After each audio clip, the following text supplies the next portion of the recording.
On Tuesday, Democratic presidential candidate Bernie Sanders announced a surprise stop in Pittsburgh. He wanted to come talk about his campaign, talk about his message, a future to believe in. And as you can see behind me, it looks like Pittsburgh is feeling the burn. Thanks, Ben. Taking a live look outside right now. Raining a little bit. The temperature is currently sitting around 52 degrees, though that might be a little bit high. It is getting colder out, and it's going to get colder out through the rest of the day. I've got some bad news for Romo. I think RMU's got a brand new mascot, and his name is the RMU T-Rex. If you've been on campus over the past few weeks, you may have seen him walking around. So I was wondering, who is the RMU T-Rex? And more importantly, who is the student behind the RMU T-Rex?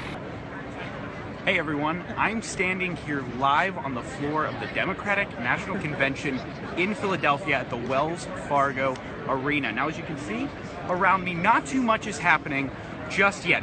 With just a little more than 2 weeks left until Election Day, Hillary Clinton is here at Taylor Alderdice right outside of Pittsburgh, Pennsylvania for her 4th stop in Pittsburgh this year. On Monday, April 13th, the RMU Board of Trustees approved a plan that would see the construction of a brand new arena and convocation center that would replace the Charles L. Sewell Center you see around me.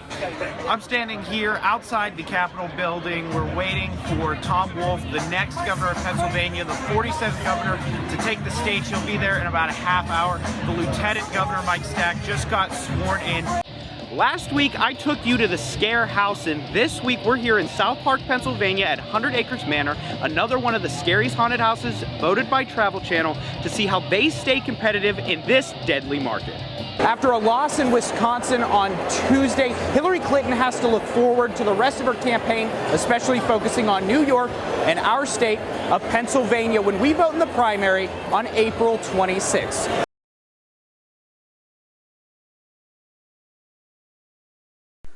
Students heading to class this morning were treated to a surprise. These heart-shaped cookies and free hot chocolate, as a number of their fellow colonials braved the cold for an event they're calling RMU United, a gathering to promote togetherness during a time of division.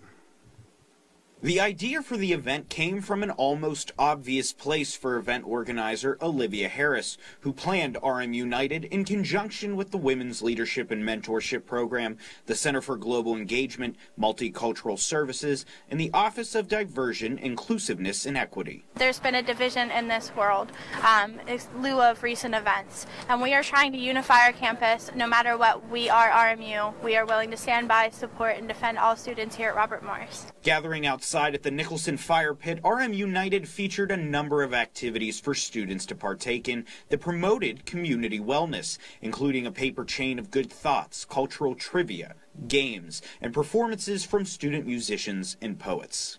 I think a sense of unity is really important, and everybody should feel like they belong on campus. I'll come out and support the community. I'll come out and perform for you guys, because I feel like being a part of something is important. And to the question of why students would stand outside in the middle of February in freezing temperatures with nothing but a fire to keep them warm, the answer was positively simple. I think it's a positive force in the community, and I wanted to be a part of it. We're just spreading positivity today. That's what it's about.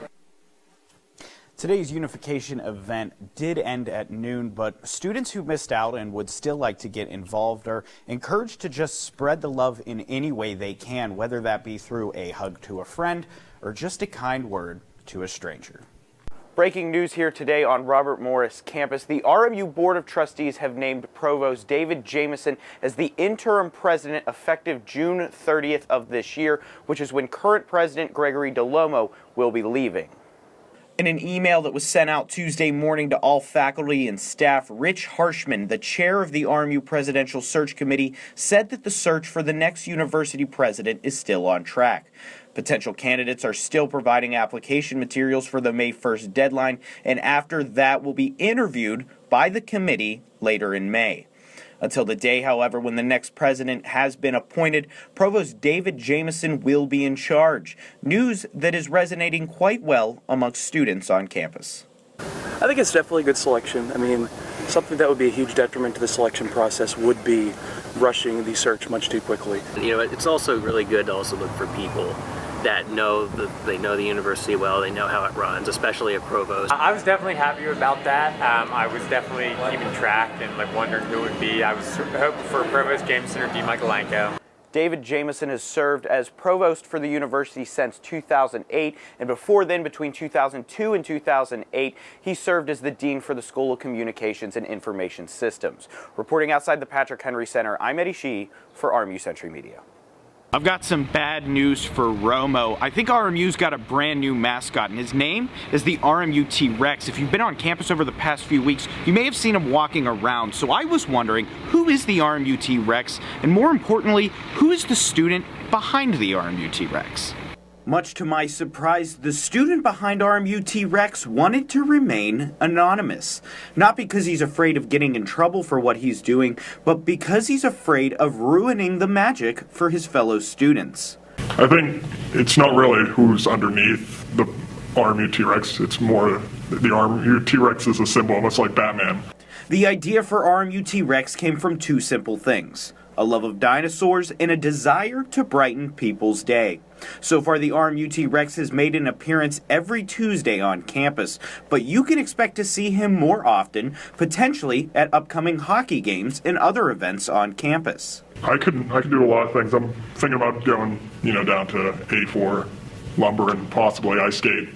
Until then, you can follow the RMU T-Rex on Twitter at RMU T-Rex to see all of the shenanigans he gets himself into around campus. Say hi, take a picture with me, tweet at me, whatever they want, really. They could come up, give me a hug, high five. I might give them something, I might give them candy. We walked around with the RMU T-Rex for about half an hour, and during that time, everybody we passed cracked a smile, and in the end, that is really what the RMU T-Rex is all about. Reporting for RMU TV, I'm Sheehy. Students, faculty, and staff looking to do a little extra for their fellow person got their chance last week when the Central Blood Bank set up in the John Jay Gym with the goal of collecting some 75 units of blood that would be used in hospitals throughout the region. Every day, the Central Blood Bank needs to receive at least 200 units of blood in order to serve hospitals throughout the Pittsburgh area and the rest of the region. So today we're gold our drive at 75. If we're going to have, hopefully we'll get that number of units, but we'll see more students than that because of the deferrals, the temperature, the tattoos, things like that. With the high demand for blood in the area, every single donation could literally be the difference between life and death. Luckily, the process for donation is quite simple. Upon arrival, you fill out a quick survey to make sure you're eligible to give blood. You then wait to have a sample of your blood drawn and tested, and assuming everything in the test is cleared, you're well on your way to donation.